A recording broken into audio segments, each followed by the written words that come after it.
I think, Raina, you're on? I don't know. I am on. Okay. I'm happy to present. Thank you. So the story starts with an 88-year-old veteran who came to our facility ED in May with many nonspecific complaints that ultimately required admission to inpatient acute care. While receiving care for his various medical issues, there really was no big diagnosis. It wasn't overtly apparent.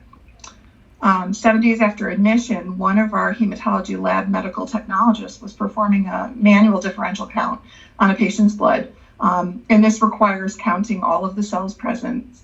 And he noted that the patient's overall counts looked off.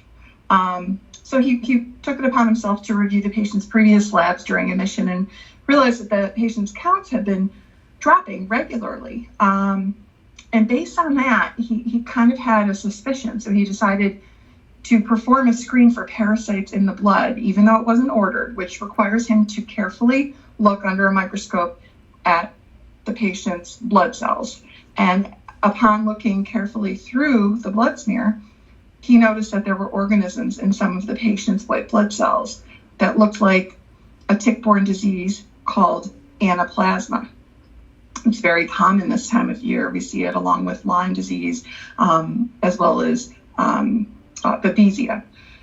So once he observed the bugs, he immediately called the senior resident and alerted her to the findings. And she actually came down and spoke with him, and they reviewed the smear together along with the rest of the clinical team. And she had explained that the team had been caring for this sick veteran, but had not even considered this as a tick-borne illness in their differential.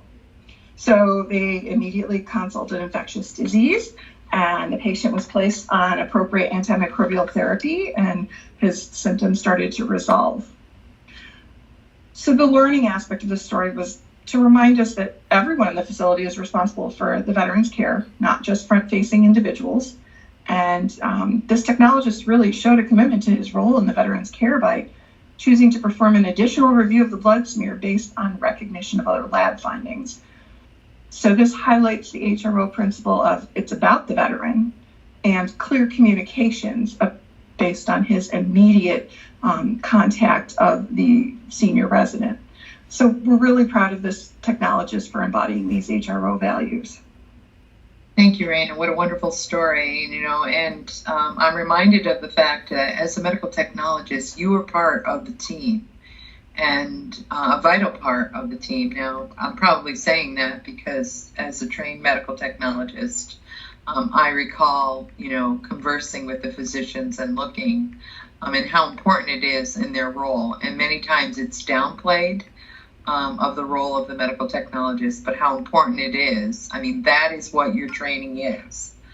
Your micro training is very strong. So I commend the technologist. I commend the staff, as well as hiring of those very intelligent people. And thankful that this veteran is giving the care that he deserves. So great story. Thank you, Raina. Thank you.